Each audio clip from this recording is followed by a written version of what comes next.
Nguhaye ikaze kuri Blessing Official TV. Mukurikirana ibiganiro by'ubuzima. Tugenda tubagezaho imiti itandukanye tuvana mu byaremwe idufasha kwivura tutagiye kwa muganga, cyane ko imiti myinshi dufata kwa muganga idusigira ingaruka zidasanzwe. Uyu munsi ngiye kuvuga ku ndwara yibasira cyane Abanyafrika kurusha abandi bantu bose ku isi. Amibe. Amibe iterwa n'akantu k'agasimba kajya mu mara kakayangiza.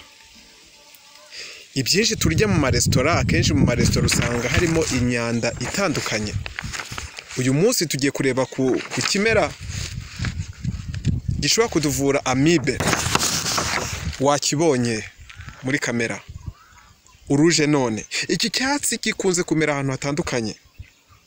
Uyu munsi ushobora kukifashisha kikakuvura Amibe. Uribaza uti nafata iki? Ndabikoresha nte?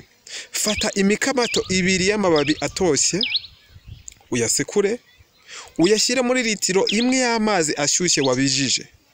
Fata ikirahuri kuri buri nshuro. Ugifate 4 ku munsi. Mu gihe cy'iminsi 7 Amibe izaba yabaye amateka. Inama ugirwa mbere yo gukoresha uyu muti, ubanza urye cyangwa unywe ibifite sukari y'umwimerere. Ushobora kunywa ji y'umwimerere cyangwa se ukarya imineke cyangwa se inanasi. Urakoze. Wari kumwe na Blessing Official TV. Turi hano kugira ngo ubuzima bwawe bugende neza. Urakoze.